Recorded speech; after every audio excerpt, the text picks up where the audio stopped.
ചില കൊലപാതകങ്ങൾ സമയം മായ്ക്കും, ചിലത് ചരിത്രം മറക്കില്ല. നിങ്ങൾ കാണുന്നത് ക്രൈം ഡീകോഡ് മലയാളം. യഥാർത്ഥ കേസുകൾ, യഥാർത്ഥ തെളിവുകൾ, യഥാർത്ഥ അന്വേഷണം. ഈ വീഡിയോയിൽ നിങ്ങൾ കേൾക്കാൻ പോകുന്നത് ഒരു പ്രേതകഥയല്ല, അമേരിക്കൻ കോടതി രേഖകളിൽ ഇന്നും നിലനിൽക്കുന്ന ഒരു യഥാർത്ഥ കൊലപാതക കേസാണ്.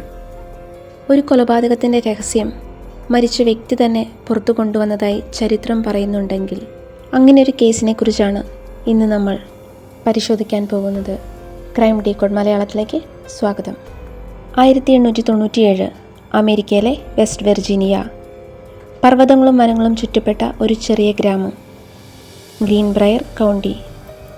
പുറത്തുനിന്ന് നോക്കുമ്പോൾ എല്ലാം ശാന്തമാണ്. പക്ഷേ ആ ഗ്രാമത്തിൻ്റെ ചരിത്രത്തിൽ ഇന്നും മായാത്ത ഒരു ഇരുണ്ട അധ്യായം അവിടെ എഴുതപ്പെട്ടിരുന്നു. 23 വയസ്സുള്ള സുന്ദരിയായ ഒരു യുവതി, സോണ ഹേസ്റ്റർ ഷൂ, ഒരു ദിവസം പെട്ടെന്ന് മരിച്ച നിലയിൽ കണ്ടെത്തപ്പെട്ടു. ആദ്യ നോട്ടത്തിൽ അതൊരു സാധാരണ മരണം പോലെയായിരുന്നു. ഡോക്ടർ എത്തി പരിശോധിച്ചു. കേസ് അവസാനിക്കാൻ ഒരുങ്ങി. പക്ഷെ 5-6 ദിവസങ്ങൾക്കുള്ളിൽ എല്ലാം മാറിമറിഞ്ഞു. അവരുടെ അമ്മ കണ്ട ഒരു സ്വപ്നമായിരുന്നു അതിന് പിന്നിൽ.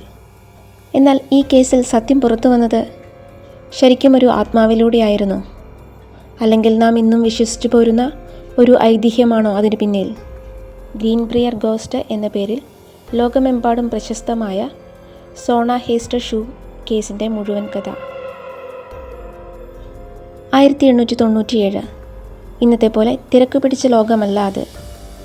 കുതിരവണ്ടികൾ, മണ്ണുവഴികൾ, രാത്രിയായാൽ എണ്ണവിളക്കിൻ്റെ വെളിച്ചം മാത്രം.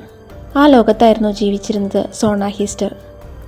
ഗ്രാമത്തിലെ എല്ലാവർക്കും പരിചിതയായ ഒരു യുവതി, പുഞ്ചിരി ഒരിക്കലും മുഖത്തു നിന്നും മായാത്തവൾ. അമ്മയായ മേരി ജെയിൻ ഹേസ്റ്ററിൻ്റെ ലോകം മുഴുവൻ തൻ്റെ മകളായിരുന്നു. എൻ്റെ മകൾക്ക് നല്ലൊരു ജീവിതം കിട്ടണം, അതാണ് ആ അമ്മയുടെ ഏറ്റവും വലിയ ആഗ്രഹം. എന്നാൽ വിധിക്ക് വേറൊരു പദ്ധതിയുണ്ടായിരുന്നു. 1896 അവസാന മാസങ്ങൾ ഗ്രാമത്തിലേക്ക് ഒരു പുതിയ മനുഷ്യനെത്തി. ഇറാസ്മസ് ഷൂ എന്നായിരുന്നു അയാളുടെ പേര്. ഉയരമുള്ള ശരീരം, കട്ടിയുള്ള മീശ, അധികം സംസാരിക്കാത്ത സ്വഭാവമായിരുന്നു അയാളുടേത്. ഗ്രാമത്തിൽ ജോലി തേടിയെത്തിയതായിരുന്നു അയാൾ. അധികം വൈകാതെ അയാൾ സോനയെ കണ്ടുമുട്ടി. ആ കണ്ടുമുട്ടൽ വളരെ വേഗം പ്രണയത്തിലേക്ക് മാറി.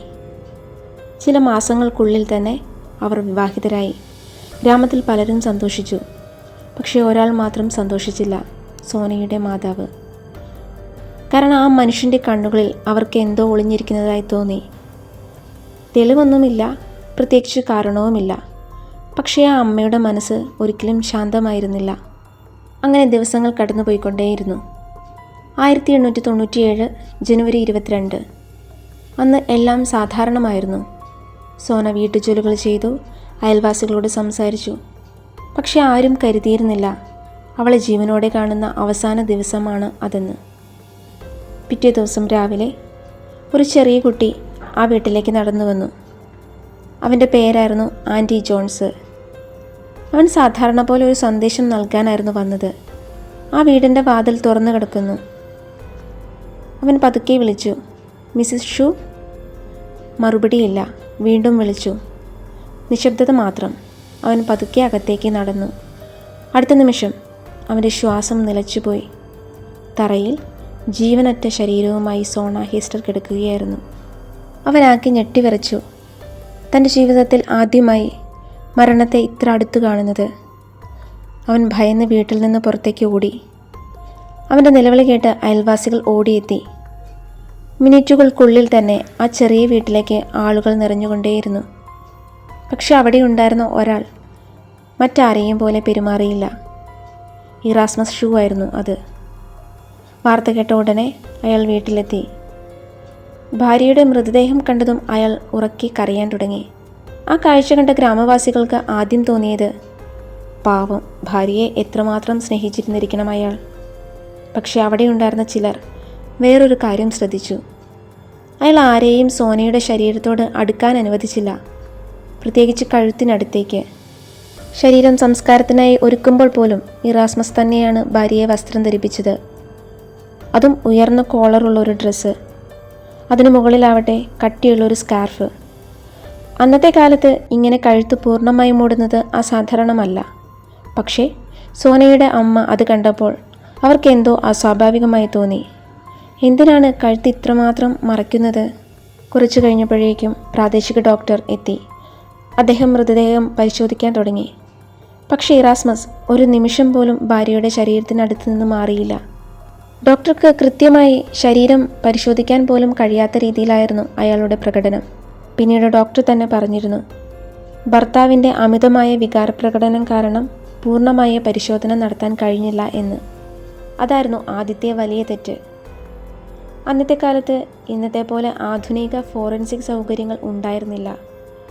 ഡോക്ടർ നടത്തിയ പരിശോധന പരിമിതമായിരുന്നു. അതിൽ മരണകാരണം വ്യക്തമായി കണ്ടെത്താനായില്ല. മരണം സ്വാഭാവികമായിരിക്കാമെന്ന നിഗമനത്തിലെത്തി. അതുകൊണ്ട് തന്നെ പോലീസും കൂടുതൽ അന്വേഷണം നടത്തിയില്ല. സോനയുടെ സംസ്കാരം നടന്നു.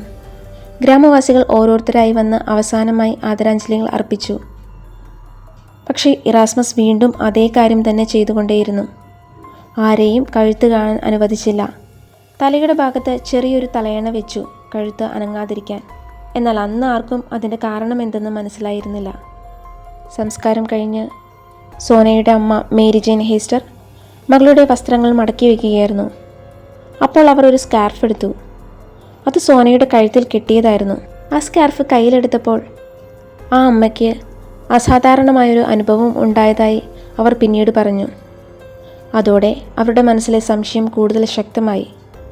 എൻ്റെ മകളുടെ മരണം സ്വാഭാവികമല്ല. ആ രാത്രി മേരി ജെയിൻ ഉറങ്ങാൻ കിടന്നു. പക്ഷേ ഉറക്കം ഈ കേസിൻ്റെ ചരിത്രം തന്നെ മാറ്റിമറിക്കുമെന്ന് അവർ പോലും അറിഞ്ഞിരുന്നില്ല. തുടർന്നുള്ള ഓരോ രാത്രികളും മരിച്ച മകൾ തൻ്റെ മുന്നിൽ വന്നു നിന്നതായി അവർ അവകാശപ്പെട്ടു. അവൾ പറഞ്ഞൊരു വാചകം ഒരു അടഞ്ഞ കൊലക്കേസ് വീണ്ടും തുറക്കാൻ കാരണമായി. സംസ്കാരം കഴിഞ്ഞ ആ രാത്രി അവർക്ക് ഉറങ്ങാൻ കഴിഞ്ഞില്ല. മകളുടെ മുഖം, അവളുടെ ചിരി, അതെല്ലാം മനസ്സിലേക്ക് വന്നു പോയിക്കൊണ്ടേയിരുന്നു. ഏകദേശം അർദ്ധരാത്രിയോടെ അവർ ഉറക്കത്തിലേക്ക് വീണു. അപ്പോഴാണ് അവർ ഒരു രൂപം കണ്ടതായി പിന്നീട് പറഞ്ഞത്. അത് തൻ്റെ മകൾ സോനയായിരുന്നുവെന്ന് അവർ അവകാശപ്പെട്ടു. അമ്മയെ നോക്കി വളരെ ശാന്തമായി അവൾ സംസാരിക്കാൻ തുടങ്ങി. തൻ്റെ മരണം സ്വാഭാവിക മരണമായിരുന്നില്ല എന്നായിരുന്നു സ്വപ്നത്തിൽ അവർ പറഞ്ഞുകൊണ്ടിരുന്നത്. തുടർന്നുള്ള 4 രാത്രികളിലും ഇതുതന്നെ ആവർത്തിച്ചു. പിന്നീടുള്ള രാത്രികളിൽ സോന കൂടുതൽ വ്യക്തമായി സംഭവം വിവരിച്ചു. ഇറാസ്മസ് തന്നോട് ദേഷ്യപ്പെട്ടുവെന്നും അവൻ തൻ്റെ കഴുത്തിൽ പിടിച്ച് ശക്തിയായി തിരിക്കുകയും ചെയ്തു എന്നാണ് അതിൽ പറയുന്നത്. ചരിത്രരേഖകളിൽ മേരി ജെയിൻ പിന്നീട് ഇങ്ങനെ അവകാശപ്പെട്ടതായി രേഖപ്പെടുത്തിയിട്ടുണ്ട്. അതിനെ ആർക്കും തെളിയിക്കാൻ സാധിച്ചിട്ടില്ല. എന്നാൽ ആ അമ്മയ്ക്ക് അത് യാഥാർത്ഥ്യമാണെന്ന വിശ്വാസം മാത്രമാണ് ഉണ്ടായിരുന്നത്. പിറ്റേന്ന് രാവിലെ തന്നെ മേരി ജെയിൻ പ്രാദേശിക പ്രോസിക്യൂട്ടറായ ജോൺ ആൽഫ്രഡിനെ കാണാൻ പോയി. എൻ്റെ മകളെ കൊന്നതാണ് എന്നവർ ഉറച്ച ശബ്ദത്തിൽ പറഞ്ഞു. ആദ്യം ആരും അത് ഗൗരവമായി എടുത്തില്ല. കാരണം അവരുടെ കൈവശം തെളിവുകളൊന്നുമില്ലായിരുന്നു. ഒരു സ്വപ്നം മാത്രമായിരുന്നു. പക്ഷേ അതുകൊണ്ട് അവസാനിപ്പിക്കാൻ മേരി ജെയിൻ തയ്യാറായില്ല. അവർ വീണ്ടും വീണ്ടും അതേ ആവശ്യം ഉന്നയിച്ചുകൊണ്ടേയിരുന്നു. ഒരിക്കൽ കൂടി മൃതദേഹം പരിശോധിക്കണം. പ്രോസിക്യൂട്ടർ ആദ്യം അത് വിശ്വസിച്ചില്ല.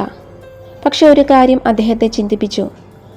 മരണദിവസം ഇറാസ്മസ് നടത്തിയ അസാധാരണമായ പെരുമാറ്റം, ഡോക്ടറെ കൊണ്ട് പൂർണ്ണ പരിശോധന നടത്താൻ അനുവദിക്കാതിരുന്നത്, കഴുത്ത് പൂർണ്ണമായും മൂടിയത്, സംസ്കാര സമയത്തും ഇതേ കാര്യങ്ങൾ ആവർത്തിച്ചത്, ഇതെല്ലാം ചേർത്ത് വെച്ചപ്പോൾ അദ്ദേഹത്തിന് തൻ്റെ സംശയം കൂടുതൽ ബലപ്പെട്ടു. അങ്ങനെ അധികാരികൾ ഒരു തീരുമാനമെടുത്തു. സോനയുടെ മൃതദേഹം വീണ്ടും പുറത്തെടുക്കും. ആ ഗ്രാമം മുഴുവൻ ഞെട്ടി. കാരണം ഒരു സംസ്കാരം കഴിഞ്ഞ മൃതദേഹം വീണ്ടും പുറത്തെടുക്കുന്നത് അന്ന് വളരെ അപൂർവമായ കാര്യമായിരുന്നു. പക്ഷെ സത്യം കണ്ടെത്താൻ മറ്റൊരു വഴിയില്ലായിരുന്നു. കല്ലറ പതുക്കെ തുറന്നു. ശവപ്പെട്ടി പുറത്തെടുത്തു. ഡോക്ടർമാർ ഇത്തവണ ഒരു കാര്യവും വിട്ടുപോകാതിരിക്കാൻ തീരുമാനിച്ചു. ഗ്രാമത്തിലെ പലരും അകലെ നിന്ന് എല്ലാം നോക്കി നിന്ന് കണ്ടു. കുറച്ച് ദിവസങ്ങൾക്ക് മുമ്പ് അവസാനിച്ചെന്ന് കരുതിയ കേസ് വീണ്ടും ജീവൻ നേടുകയായിരുന്നു. ഡോക്ടർമാർ ശരീരത്തിലെ ഓരോ ഭാഗവും ശ്രദ്ധാപൂർവം പരിശോധിച്ചു. പുറമേ വലിയ പരുക്കുകളൊന്നും കണ്ടില്ല. പക്ഷേ കഴുത്ത് പരിശോധിച്ച നിമിഷം ഡോക്ടർമാർ പരസ്പരം നോക്കി. എന്തോ ഗുരുതരമായ ഒരു കാര്യം സംഭവിച്ചിരിക്കുന്നു. കൂടുതൽ പരിശോധിച്ചപ്പോൾ ഞെട്ടിക്കുന്ന സത്യം പുറത്തു വന്നു. സോനയുടെ കഴുത്തിലെ ആദ്യത്തെ 2 കശേരുക്കൾക്ക് ഗുരുതരമായ പരിക്കുണ്ടായിരുന്നു. കഴുത്തിലെ ലിഗമെൻറ്റുകൾ കീറിയിരുന്നു. ശ്വാസനാളത്തിന് ചുറ്റും സമ്മർദ്ദത്തിൻ്റെ അടയാളങ്ങളും കണ്ടെത്തി. ഡോക്ടർമാരുടെ നിഗമനം വ്യക്തമായിരുന്നു. ഇത് ഒരു സ്വാഭാവിക മരണമല്ല. കഴുത്തിൽ ശക്തമായ ആക്രമണം നടന്നിട്ടുണ്ട്. ആ ഒരു റിപ്പോർട്ട് മുഴുവൻ കേസിൻ്റെയും ഗതി മാറ്റി. പോലീസ് ഉടൻ അന്വേഷണം ആരംഭിച്ചു. ആദ്യ സംശയം സോനയുടെ ഭർത്താവ് എറാസ്മസ് ഷൂവിലേക്കായിരുന്നു. കാരണം മരണദിവസം അയാളുടെ പെരുമാറ്റം ഡോക്ടറെ കൂടുതൽ പരിശോധനയ്ക്ക് അനുവദിക്കാതിരുന്നത്.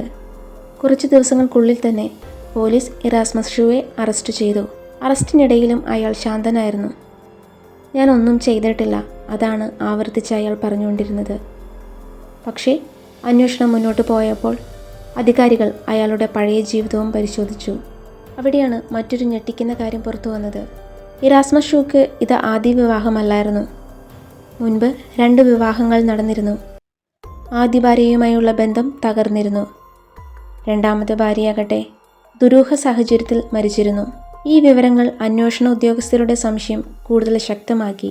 ഇത് വെറും യാദൃശ്ചികമാണോ, അല്ലെങ്കിൽ ഇത് ആവർത്തിക്കുന്ന ഒരു മാതൃകയാണോ?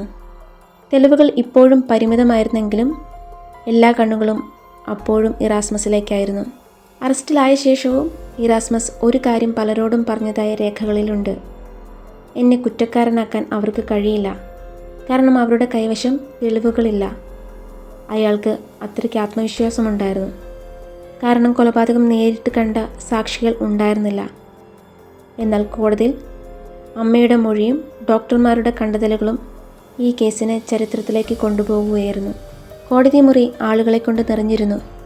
ഒരു വശത്ത് പ്രതി ഇറാസ്മസ് ഷൂ, മറുവശത്ത് സ്വന്തം മകളെ നഷ്ടപ്പെട്ട മേരി ജെയിൻ. പിന്നീട് എല്ലാവരെയും ഞെട്ടിച്ചൊരു ചോദ്യം കോടതിയിൽ ഉയർന്നു.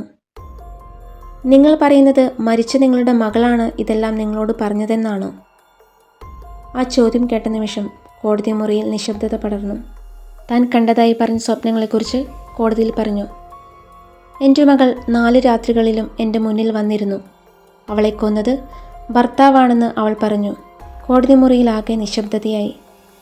ചിലർ ഇത് വിശ്വസിച്ചു, എന്നാൽ മറ്റു ചിലരാകട്ടെ പരിഹസിച്ച് ചിരിച്ചു. വർഷങ്ങൾ കഴിഞ്ഞപ്പോൾ ഈ കേസിനെക്കുറിച്ച് പല കഥകളും പ്രചരിച്ചു. ഒരു ആത്മാവാണ് കൊലയാളിയെ പിടിച്ചതെന്നും.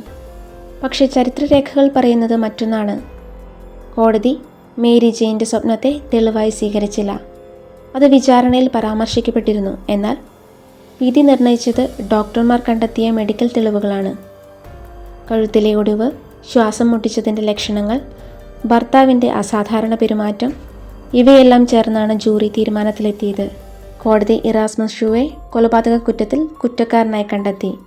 അദ്ദേഹത്തിന് ജീവപര്യന്തം തടവ് ശിക്ഷ വിധിച്ചു. 1900 ജയിൽവാസത്തിനിടെ ഇറാസ്മസ് ഷൂ അന്തരിച്ചു. അദ്ദേഹത്തിൻ്റെ അവസാന നിമിഷം വരെ സ്വയം നിരപരാധിയാണെന്ന് പറഞ്ഞു എന്നാണ് രേഖകൾ സൂചിപ്പിക്കുന്നത്. ഇന്ന് 100 വർഷത്തിലേറെ കഴിഞ്ഞിട്ടും ഗ്രീൻബ്രയർ ഗോസ്റ്റ് കേസ് ലോകമെമ്പാടും ചർച്ച ചെയ്യപ്പെടുന്നു. കാരണം ചരിത്രത്തിൽ രേഖപ്പെടുത്തിയ ഒരേയൊരു സംഭവമാണിത്. ഒരു അമ്മയുടെ സ്വപ്നത്തെക്കുറിച്ചുള്ള മൊഴി വിചാരണയുടെ ഭാഗമായ കേസായി. സത്യത്തിൽ ശരിക്കും അവൾ അന്ന് അമ്മയുടെ മുന്നിൽ പ്രത്യക്ഷപ്പെട്ടിരുന്നോ? അല്ലെങ്കിൽ ഒരു അമ്മയുടെ സംശയവും ഉറച്ച മനസ്സുമാണോ അന്വേഷണം വീണ്ടും തുറക്കാൻ കാരണമായത്? ഈ ചോദ്യത്തിന് വ്യക്തമായ ഉത്തരം ഇന്നും ലഭിച്ചിട്ടില്ല. പക്ഷെ ഒരു കാര്യം ഉറപ്പാണ്, കൊലപാതകം മറച്ചുവെക്കാൻ ശ്രമിച്ചാലും സത്യം വൈകിയാണെങ്കിലും പുറത്തു വരും. നിങ്ങളുടെ അഭിപ്രായം എന്താണ്? ഇതൊരു അത്ഭുതമായിരുന്നോ? അതൊരു അമ്മയുടെ നിരന്തരമായ പോരാട്ടത്തിൻ്റെ വിജയമോ? കമൻറ്റിൽ അറിയിക്കൂ. ഇത്തരത്തിലുള്ള യഥാർത്ഥ കുറ്റാന്വേഷണ കഥകൾക്കായി ക്രൈം ഡീകോഡ് മലയാളം സബ്സ്ക്രൈബ് ചെയ്യാൻ മറക്കരുത്. ഞാൻ വീണ്ടും മറ്റൊരു യഥാർത്ഥ കേസുമായി ഉടൻ കാണാം. നന്ദി, നമസ്കാരം.